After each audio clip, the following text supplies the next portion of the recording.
Hello மக்களே, TNPSC group 4 தேர்வர்களுக்கு ஒரு good news என்ன அப்படின்னு சொல்லி பார்த்தீங்கன்னா, ஆல்ரெடி எதிர்பார்த்த மாதிரி இன்றைக்கி குரூப் 4 நோட்டிஃபிகேஷன் கொஞ்சம் நேரத்துக்கு முன்னாடி ரிலீஸ் பண்ணிட்டாங்க. 25/4/2025 ஒருங்கிணைந்த குடிமைப் பணிகள் தேர்வு குரூப் 4 பணிகள். ஓகேவா? அதோட நோட்டிஃபிகேஷன் டீட்டெயில் பற்றி தான் இந்த வீடியோவில் ஃபுல்லாக பார்க்க போகிறோம். ஏற்கனவே குரூப் 4 பற்றின டீட்டெயில் சொன்னது தான், அதே தான் கொடுத்துருக்காங்க. என்ன வேகன்சி கொடுத்துருக்காங்க, என்ன ஏஜ் லிமிட், எப்படி எக்ஸாம் பேட்டர்ன் அப்படின்னு சொல்லி ஃபுல்லாக பார்த்துருவோம். ஃபஸ்ட்டு பார்த்தீங்கன்னா நோட்டிஃபிகேஷன் டேட் இன்றைக்கி தான் 25/4/2025. அப்ளை பண்ணுறதுக்கு லாஸ்ட் டேட் பார்த்தீங்கன்னா 24/5/2025 சொல்லியிருக்காங்க. இன்னிலேருந்தே அப்ளை பண்ணலாம். இந்த வீடியோ முடிஞ்சவொடனே அடுத்தடுத்த வீடியோவில் எப்படி அப்ளை பண்ணுறதுன்னு சொல்லி நம்ம சேனலே வீடியோ போடுறேன். அதை பார்த்து நீங்கள் அப்ளை பண்ணிடலாம். அப்ளிகேஷன் கரெக்ஷன் விண்டோ பீரியட், அதாவது அப்ளிகேஷன் ஏதாவது தப்பாயிடுச்சுனாக்கா அதை கரெக்ட் பண்ணுறதுக்கு 29/5/2025 31/5/2025 அந்த கரெக்ஷன் பண்ணிக்கலாம் அப்படின்னு சொல்லியிருக்காங்க. அது மட்டும் இல்லாமல் நீங்கள் அந்த 24 வரைக்குமே அப்ளை பண்ணுற அந்த கடைசி டேட் வரைக்குமே இடையில ஏதாவது சேஞ்ச் பண்ணால் சேஞ்ச் பண்ணிக்கலாம். எக்ஸாம் டேட் பார்த்தீங்கன்னா 12/7/2025 சொல்லியிருக்காங்க. ஆல்ரெடி அந்த டேட் சேஞ்ச் பண்ணியிருந்தாங்க அந்த ஷெடியூலில். அதே மாதிரியே 12/7/2025 காலையில் தான் எக்ஸாம் அப்படின்னு சொல்லியிருக்காங்க. அடுத்து வேகன்சி டீட்டெயில். வேகன்சி பொறுத்த வரைக்கும் பார்த்தீங்கன்னாக்கா 3935 வேகன்சி சொல்லியிருக்காங்க. ரொம்ப கம்மி தான் வேகன்சி. ஆனால் வழக்கமாக நோட்டிஃபிகேஷன் ரிலீஸ் பண்ணுறப்ப இந்த மாதிரி கம்மியாக தான் ரிலீஸ் பண்ணுவாங்க. அதுலேயும் இந்த தடவை ரொம்ப கம்மியாக இருக்குது. ஆனால் அடுத்த வருஷம் எலெக்ஷன் வருது, இதோட ப்ராசஸ் தான் அடுத்த வருஷம் வரைக்கும் போகும். அப்படின்றனால கண்டிப்பாக இதுக்கப்புறம் ஒரு 2-3 அடண்டமாவது கண்டிப்பாக ரிலீஸ் பண்ணுவாங்க. வேகன்சி இன்னுமே அதிகமாகும். அரௌண்ட் ஒரு 8000 10,000 வரைக்குமே வேகன்சி கொண்டு போயிடுவாங்க. அதனால் நம்பி ப்ரிப்பேர் பண்ணலாம். இதில் வழக்கமாக ரிலீஸ் பண்ணுற வேகன்சி அந்த கிராம நிர்வாக அலுவலர் விஏஓ பார்த்தீங்கன்னா 215, அந்த ஜேஏ வேகன்சி பார்த்தீங்கன்னா 1621, அதுக்கப்புறம் அந்த டைப்பிஸ்ட் போஸ்ட்டில் பார்த்தீங்கன்னா 1099, அதுக்கப்புறம் ஸ்டெனோவில் பார்த்தீங்கன்னா 335 வேகன்சி. இது எல்லாமே அதிகமாக ரிலீஸ் பண்ணியிருக்காங்க. அந்த ஃபாரஸ்ட் டிபார்ட்மெண்ட்டோட வேகன்சி இதுலேயும் ஜாயின் பண்ணி தான் கொடுத்துருக்காங்க. அந்த ஃபாரஸ்ட் கார்டெலாம் பார்த்தீங்கன்னாக்கா நிறைய வேகன்சி கொடுத்துருக்காங்க. இதில் அந்த ஆஷ் எதுக்காக போட்டிருக்காங்கன்னு பார்த்தீங்கன்னா ஸ்போர்ட்ஸ் கோட்டாவும் இதில் அடங்கும் அப்படின்னு சொல்லியிருக்காங்க. அது இல்லாமல் ஃபாரஸ்ட் வாட்சர் அதுலேயுமே ஒரு 50 வேகன்சி அப்படின்னு சொல்லி ஃபாரஸ்ட் டிபார்ட்மெண்ட் எல்லாமே ஆட் பண்ணியிருக்காங்க. இனிமேல் நிறைய டிபார்ட்மெண்ட் ஆட் பண்ண வேண்டியது இருக்குது. போன நோட்டிஃபிகேஷனில் வந்து நிறைய ஜாப் இந்த நோட்டிஃபிகேஷனில் இல்லை, அது எல்லாத்தையுமே ஆட் பண்ணுவாங்க. ஏஜ் லிமிட்டை பொறுத்த வரைக்கும் பார்த்தீங்கன்னாக்கா ஜென்ரல் கேண்டிடேட்டுக்கு, அதாவது எந்த விதமான ரிசர்வேஷனும் இல்லாத கேண்டிடேட்டுக்கு பார்த்தீங்கன்னா அந்த விஏஓ அந்த ஃபாரஸ்ட் டிபார்ட்மெண்ட் வர வேகன்சி எல்லாத்துக்குமே 21 வயசுலேருந்து அப்ளை பண்ணலாம். மற்ற போஸ்டிங்லாம் 18 வயசில் இருக்கிறவங்களே அப்ளை பண்ணலாம். 18க்கு மேலே இருக்கிற எல்லாருமே அப்ளை பண்ணலாம். உச்ச வயது வரம்பு பார்த்தீங்கன்னாக்கா 32 அப்படின்னு சொல்லியிருக்காங்க. அது இல்லாமல் மாற்றுத்திறனாளிகள், முன்னாள் இராணுவத்தினர், ஆதரவற்ற விதவை அவங்களுக்கு ஏற்ற மாதிரியான ஏஜ் ரிலாக்ஸேஷனும் 42, 50, 37ன்னு கொடுத்துருக்காங்க. இது எல்லாமே பார்த்தீங்கன்னாக்கா அன்ரிசர்வ் கேட்டகரி ஜென்ரலில் வரவங்களுக்கு. இதுவே அந்த ரிசர்வேஷன் வரவங்க அந்த BC, MBC, DNC, SC, ST கேண்டிடேட்டுக்கெலாம் பார்த்தீங்கன்னாக்கா அந்த ஆரம்ப வயது எல்லாமே சேம் தான். 21 வயசுலேருந்து கிராம நிர்வாக அலுவலருக்கு அப்ளை பண்ணலாம். மற்ற போஸ்டிங்லாம் 18 வயசுலேருந்து அப்ளை பண்ணலாம்.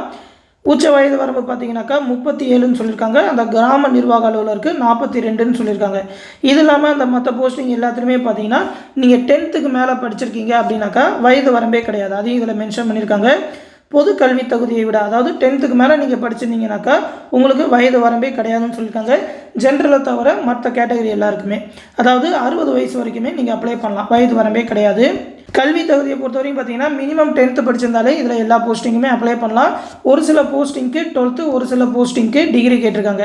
அதாவது பார்த்தீங்கன்னாக்கா வழக்கமாக வர போஸ்டிங் எல்லாத்துக்குமே 10th தான். அந்த டைப்பிஸ்ட் போஸ்ட்டுக்கு பார்த்தீங்கன்னாக்கா டைப் ரைட்டிங்கில் தமிழ் அண்ட் இங்கிலீஷில் 2 லோவர், அப்படி இல்லைன்னா மினிமம் ஒரு லோவராவது முடிச்சிருக்கணும். 2த்துலையுமே ஹையர் முடித்தவங்களுக்கு தான் இம்பார்ட்டன்ஸ் கொடுப்பாங்க, ஃபஸ்ட்டு ப்ரிஃபரன்ஸ். அதே மாதிரியே ஸ்டெனோலையும் சுருக்கெழுத்து தட்டச்சொல்லையும் பார்த்தீங்கன்னா 10th முடிச்சிருந்து ஸ்டெனோ முடிச்சிருக்கணும். 2 லோவர், 2 ஹையர் முடித்தவங்களுக்கு தான் ஃபஸ்ட்டு இம்பார்ட்டன்ஸ் கொடுப்பாங்க. தமிழ்லையும் இங்கிலீஷ்லேயும் ஹையர் முடித்தவங்களுக்கு, அதுக்கேற்ற மாதிரி லோவர் முடித்தவங்களுக்கு அதுக்கு அடுத்து தான் இம்பார்ட்டன்ஸ் கொடுப்பாங்க. அந்த வனக்காப்பாளர் அந்த ஃபாரஸ்ட் கார்டு போஸ்டிங்லாம் பார்த்தீங்கன்னா 12th முடிச்சிருக்கணும். இயற்பியல், வேதியியல், உயிரியல், விலங்கியல் இந்த மாதிரி ஏதாவது ஒரு பிரிவில் ஹையர் செகண்டரி கோர்ஸ் முடிச்சிருந்தா போதும் அப்படின்னு சொல்லியிருக்காங்க. இதுவே நீங்கள் ஓட்டுநர் உரிமத்துடன் கூடிய வனக்காப்பாளர் போஸ்டிங்க்கு அப்ளை பண்ணுறீங்கனாக்கா ஓட்டுநர் உரிமை வச்சுருக்கணும். மினிமம் 3 years ஆகுது எக்ஸ்பீரியன்ஸ் இருக்கணும். அந்த வாகனத்தை பற்றின அடிப்படை அறிவு இருக்கணும். ஃபஸ்ட் எய்ட் சர்டிஃபிகேட் வச்சுருக்கணும் அப்படின்னு சொல்லியிருக்காங்க. இதுவே ஃபாரஸ்ட் வாட்சருக்குலாம் பார்த்தீங்கன்னா நீங்கள் 10th முடிச்சிருந்தாலே போதும்னு சொல்லியிருக்காங்க. இதுதான் பார்த்தீங்கன்னா கல்வி தகுதிகள். நீங்கள் 10th முடிச்சிருந்தாலே கண்டிப்பாக அப்ளை பண்ணலாம். அதை கரெக்டாக தெரிஞ்சுக்கோங்க. அடுத்து அந்த ஃபாரஸ்ட் கார்டு, ஃபாரஸ்ட் வாட்சருக்கு மட்டும் ஃபிசிக்கல் எஃபிஷியன்சி, அந்த ஃபிசிக்கல் ஸ்டாண்டர்ட்லாம் பார்ப்பாங்க. ஆண்களுக்கு பார்த்தீங்கன்னாக்கா எஸ்சி எஸ்டி கேண்டிடேட் தவிர மற்றவங்களுக்கு 163 சென்டிமீட்டர், எஸ்டி கேண்டிடேட்டுக்கு பார்த்தீங்கன்னாக்கா 152 சென்டிமீட்டர் இருந்தால் போதும் அப்படின்னு சொல்லியிருக்காங்க. பெண்கள், திருநங்கைகளுக்கெல்லாம் பார்த்தீங்கன்னா 150 சென்டிமீட்டர், அந்த பிசி, எம்பிசி ஜென்ரலில் வரவங்களுக்கு மற்றவங்களுக்கு அந்த எஸ்டி கேண்டிடேட்டுக்கு பார்த்தீங்கன்னா 145ன்னு சொல்லியிருக்காங்க. அந்த ஓட்டுநர் உரிமத்துடன் கூடிய வனக்காப்பலருக்கு வந்து அந்த பார்வை திறன் ஐ செட்டும் பார்ப்பாங்க. 6/6 இருக்கணும்னு சொல்லியிருக்காங்க. தூர பார்வையில், கிட்ட பார்வையில் 0.5 அப்படின்னு சொல்லியிருக்காங்க. அடுத்து அந்த ஸ்போர்ட்ஸ் கோட்டாக பார்த்தீங்கன்னாக்கா உங்களோட அந்த ஸ்டாண்டர்ட் வைஸ், அதாவது சர்வதேச அளவிலான போட்டி, தேசிய அளவிலான போட்டிக்கு ஏற்ற மாதிரி மார்க் எல்லாமே சொல்லியிருக்காங்க. தங்கம் வின் பண்ணியிருந்தீங்கன்னா வெள்ளி, வெண்கலம் அதில் பார்ட்டிசிபேட் பண்ணியிருந்தீங்கன்னா எவ்வளோ மார்க் அப்படின்ற மாதிரி அந்த மார்க் டீட்டெயில் எல்லாமே கொடுத்துருக்காங்க. இது எல்லாமே ஸ்போர்ட்ஸ் கோட்டாக்கு. அது இல்லாமல் எக்ஸாம் பேட்டர்ன் அப்படின்னு சொல்லி பார்த்தீங்கன்னாக்கா வழக்கமாக சொன்னது தான். தமிழ்லேருந்து 100 கொஸ்டின் 150 மார்க்குக்கு, ஜென்ரல் ஸ்டடீஸ்லேருந்து 75 கொஸ்டின், அந்த மேக்ஸ் ரீசனிங்லேருந்து 25 கொஸ்டின், மொத்தமாக 200 கொஸ்டின் 300 மார்க்குக்கு 3 மணி நேரம் எக்ஸாம் நடக்கும். ஓஎம்ஆர் முறையில் தான் எக்ஸாம். மினிமம் பாஸ் மார்க் பார்த்தீங்கன்னா 90ன்னு சொல்லியிருக்காங்க. ஆனால் எவ்வளோ அதிகமாக மார்க் எடுக்கிறீங்களோ அந்த கட் ஆஃப் பொறுத்து தான் உங்களுக்கான போஸ்டிங் எல்லாமே கிடைக்கும்.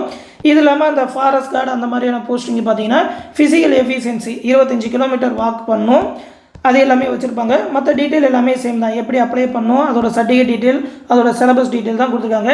எக்ஸாம் வந்து எல்லா சிட்டிலையுமே கண்டக்ட் பண்ணுவாங்க. அதோட எக்ஸாம் சென்டர் டீட்டெயில் எல்லாமே கொடுத்துருக்காங்க.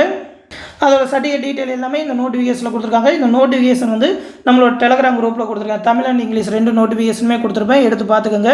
அடுத்த வீடியோவில் இந்த புது எக்ஸாம் டேட்டுக்கு ஏற்ற மாதிரியான பக்காவான ஸ்டடி பிளானோட எப்படி இந்த குரூப் 4 எக்ஸாம் ப்ரிப்பேர் பண்ணலாம் அப்படின்னு சொல்லி நம்மளோட ஸ்டடி பிளான் எக்ஸ்பிளைன் பண்ணுற அந்த வீடியோவும் தொடர்ந்து பார்க்குறதுக்கு மறக்காமல் நம்ம சேனலையுமே சப்ஸ்கிரைப் பண்ணி வச்சுக்கோங்க.